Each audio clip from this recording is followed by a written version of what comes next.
नमस्ते। आज हम एक ऐसी कहानी में उतरने वाले हैं जो हकीकत और वहम के बीच की लकीर को पूरी तरह मिटा देती है। ये कहानी एक बहुत ही मामूली सी फोन कॉल से शुरू होती है और ख़त्म होती है मौत पर। तो चलिए शुरू करते हैं ये खौफनाक सफ़र। जरा सोचकर देखिए, आधी रात का वक्त है और आपका फोन बजता है। स्क्रीन पर किसी और का नहीं बल्कि आपका अपना ही नाम चमक रहा है। ये सवाल, यही इस पूरी कहानी की जड़ है। एक ऐसा सवाल जो सीधे हमारे अंदर के डर को छू जाता है। और यहीं पर कहानी का सबसे डरावना सच हमारे सामने आता है। उस एक फैसले का नतीजा मौत। ये एक लाइन ही काफी है ये बताने के लिए ये कोई मामूली कहानी नहीं है, बल्कि एक ऐसी पहेली है जिसमें कदम रखना मतलब जान से खेलना। तो चलिए कहानी की शुरुआत से शुरू करते हैं।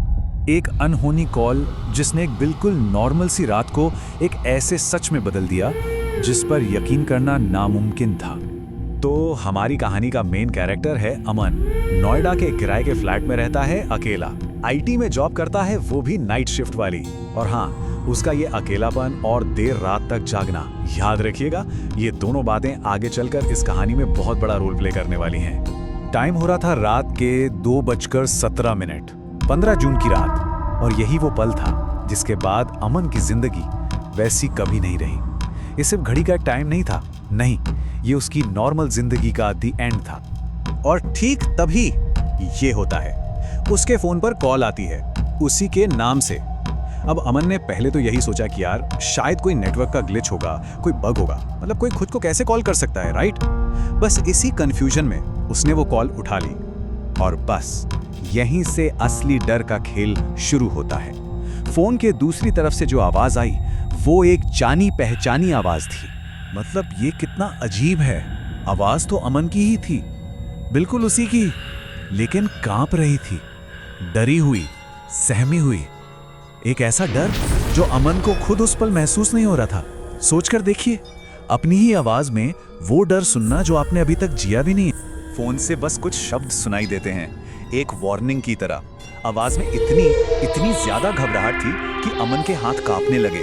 उसे समझ आ गया कि ये कोई मजाक नहीं है, ये मदद की पुकार है। तो अब कहानी एक ऐसे मोड़ पर आ जाती है जहां रियलिटी के सारे नियम, सारे लॉजिक धरे के धरे रह जाते हैं। ये थी भविष्य से आई एक चेतावनी। और फिर वो सच सामने आता है जो दिमाग को एकदम सुन्न कर देता है।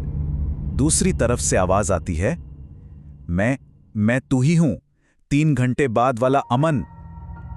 अब सोचिए, ये सुनने के बाद अमन का क्या हाल हुआ होगा। डर 100 गुना बढ़ गया। और यहां पे इस सिचुएशन का भयानक लॉजिक सामने आता है। मतलब फ्यूचर वाला अमन प्रेजेंट वाले अमन को वार्न कर रहा है कि अगर आज रात सो गया तो सुबह जिंदा नहीं बचेगा। विक्टिम खुद अपनी मौत की खबर दे रहा था। कॉल कट होने से ठीक पहले एक आखिरी शब्द आता है, भाग। बस एक कमांड और फिर फोन पर सन्नाटा छा जाता है। अमन एकदम सन। अब अमन घबराकर फटाफट अपना फोन चेक करता है, लेकिन वहां कुछ भी नहीं था। कॉल लॉग में कोई एंट्री नहीं, रीसेंट नंबर्स में कुछ नहीं, मतलब सबूत का एक कतरा तक नहीं। ऐसा लग रहा था जैसे वो कॉल कभी आई ही नहीं थी। तो क्या ये सब बस उसका वहम था? लेकिन तभी उसके फोन पर एक नोटिफिकेशन ब्लिंक करता है, एक ऐसा मैसेज जिस पे यकीन करना नामुमकिन था। सुबह 5:12 का एक शेड्यूल्ड मैसेज, उसी के नंबर से भेजा हुआ। और मैसेज में लिखा था, अगर ये मैसेज पढ़ रहा है तो मैं जिंदा नहीं बच पाया। बस ये इस बात का पक्का सबूत था कि वो कॉल कोई वहम नहीं थी। तो अब खतरा सिर्फ फोन पर सुनी एक आवाज नहीं रह गया था, नहीं, अब ये एक हकीकत बन चुका था। और मौत अब दरवाजे पर दस्तक दे रही थी। डर के मारे अमन फौरन दरवाजा लॉक करता है और तभी दरवाजे पर कोई नॉक करता है। खट खट खट। वो कांपते हाथों से सीसीटीवी मॉनिटर चेक करता है और स्क्रीन पर जो नजारा था उसने तो जैसे उसकी रूह ही कंपा दी।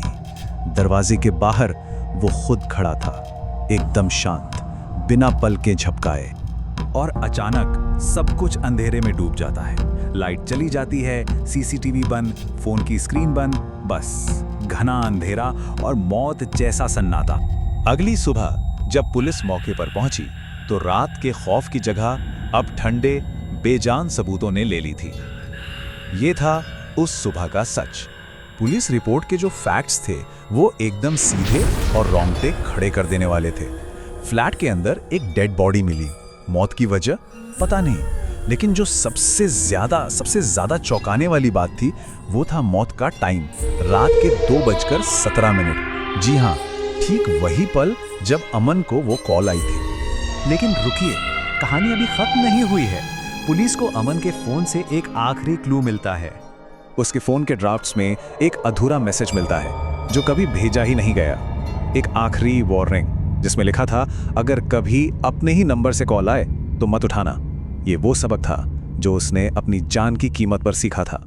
और आखिर में ये कहानी हमें एक बहुत ही परेशान करने वाले सवाल के साथ छोड़ जाती है।